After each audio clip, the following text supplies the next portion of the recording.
everyone! So my name is Jorylice Albero. So for today's video, we will be discussing the nature and background of basketball, the brief history of basketball, the 5 basic skills of basketball, and the benefits in playing basketball. So today, I am assigned to discuss to you the nature and background of basketball. So are you familiar with basketball, right? So for you, what is basketball? When we say basketball, it is a team sport wherein the objective is to shoot a ball through a basket horizontally positioned to score points while following a set of rules. Basketball is also one of the world's most popular and widely viewed sports. So, sino ba sa inyo ang mahilig manood ng basketball? So, di ba, may channel sa TV na napapanood natin ang basketball. Napapanood natin sina Stephen Curry, Michael Jordan at iba pang mga players ng basketball. Basketball is composed of 2 teams with 5 players each team. A regulation basketball hoop consists of a rim 18 inches in diameter and 10 feet high mounted to a backboard. A team can score a field goal by shooting the ball through the basket during regular play. It only means that in playing basketball, the team who can shoot the ball in the basket will be having the score. A field goal scores 2 points for the shooting team if a player is touching or closer to the basket than a 3-point line, and 3 points are known as the 3-pointer or 3 if the player is behind the 3-point line. Ibig sabihin, in giving points for the shooting team is nakadepende. 2 points if the player touches the basket of the ring or closer siya sa basket. And 3 points naman if it is behind the 3-point line. The team with the most points at the end of the game wins, but additional time or overtime may be issued when the game ends with a draw. Ibig sabihin, kung sino yung team ang may pinakamaraming scores at the end of the game will be announced as the winner. But if both teams have the same scores, there will be an additional time. The ball can be advanced on the court by bouncing it while walking or running or throwing it to a teammate. It is violation to move without dribbling the ball, to carry it or hold the ball with both hands then resume dribbling. In playing basketball, you can just run without dribbling the ball because you might be charged as traveling. Various violations are generally called fouls. Disruptive physical contact or a personal foul is penalized, and a free throw is usually awarded to an offensive player if he is fouled while shooting the ball. In basketball, hindi talaga natin may iwasan na may mga players na madadaya. Yung iba nanununtok, nanunulak, naniniko. That's why the offensive player will be awarded a free throw, and the one who did it will be charged as a foul. A technical foul may also be issued when certain infractions occur, most commonly for unsportsmanlike conduct on the part of player or coach. A technical foul gives the opposing team a free throw, and the opposing team is also retained possession of the ball. Basketball has evolved many commonly used techniques of shooting, passing, dribbling, and rebounding, as well as specialized players' positions and offensive and defensive structures and techniques. Typically, the tallest member of the team will play center, power forward, or small forward positions, while shorter player or those who possess the best ball handling skills and speed will play point guard or shooting guard.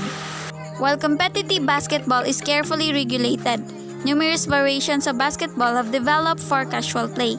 Competitive basketball is primarily an indoor sport played on carefully marked, maintained basketball court, but less regulated variations are often played outdoors in both inner city and remote areas. Hello everyone, I'm Jenny Miyabaydo. Today I will discuss about a brief history of basketball. The history of basketball begins with its invented in 1891 in Springfield, Massachusetts by Canadian physical education instructor James Naismith as a less injury-prone sport than football. Naismith was a 31 years old graduate when he created the indoor sport to keep athletes indoor during winter season. So the game basketball became established fairly quickly and grew very popular as the 20th century progressed, first in America and then other parts of the world. After basketball became established in American college, the professional game followed. The American National Basketball Association o yung tinatawag nating NBA, na-establish siya noong 1946. So grow to a multi-billion dollar enterprising by the end of the century, and basketball became an integral part of American culture. The game of basketball grew very rapidly, with college teams forming league within the first decade of the game invention. Naismith himself would become a college coach for the game, joining the University of Kansas in 1898. He would amass a win-loss record of 55-66. So this means Naismith, the inventor of basketball, is also the only coach in Kansas history to have a losing record. So that's all. Thank you. At New York's Madison Square Garden, a City College quintet faces 5 fast and fancy web feet from the University of Oregon. It's the opening contest of an intersectional doubleheader, and New York draws 2 points worth of first blood. 16,000 fans watch the boys from the Pacific Coast as they try to stem the onslaught of City College Beavers. But it's all over when Silverstein shoots off the hardwood to cage the ball, and the ball game for CCNY 38-36. But the evening's court sport is a long way from the locker rooms. In the second game, a team of Northwestern Wildcats is matched against St. John's University of Brooklyn. The lads from Illinois are off to a springboard start when Bob Coble eases the melon into the basket to take the lead. But tribal warfare comes to the gymnasium as the St. John's Indians retaliate with 2 points. From now on, the game is touch and go, with 10 men helping to get it there. A beautiful display of teamwork, and Northwestern gets in the number column with sharpshooting Bob Coble doing the honors. But the Brooklyn boys are by no means in the basement, for St. John's takes home the game, 49-41, when Bucky sinks one to wind it up. The 5 basic skills of basketball: dribbling, shooting, running, passing, and jumping. Dribbling is an important skill for all basketball players. These skills will allow you to move up and down the court, maneuver past defender, and execute plays. Proper dribbling requires ball handling, skills, and knowledge of how to spread your fingers for ball control. It is also best if you know how to dribble equally well with both hands. Shooting. In order to score points in the basketball, you need to shoot the ball into the hoop. This requires the ability to proper hold and throw the ball into the air toward the basket while avoiding defenders. A proper shoot requires precise aiming, arm extension, and lift from the legs. Running is a big part of basketball.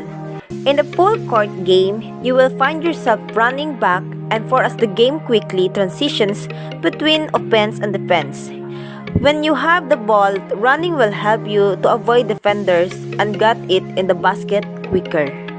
Passing is another skill that when mastered can help you become a complete basketball player. The ability to pass the ball is this player can make the difference between scoring and not scoring. Really great passers are an important part of the basketball team and usually ones who set up scoring plays. Jumping is another skill that can define how good a basketball player is. Jumping is involved in offense during the jump ball in the beginning. Good day everyone, I'm Francie D. Baladay, and for today's video, I will present what are the benefits of playing basketball. Basketball is a team sport in which two teams, most commonly of 5 players, each opposing one another on a rectangular court, compete with the primary objective of shooting a basketball that through of the defender's hoop while preventing the opposing team from shooting through their own hoop.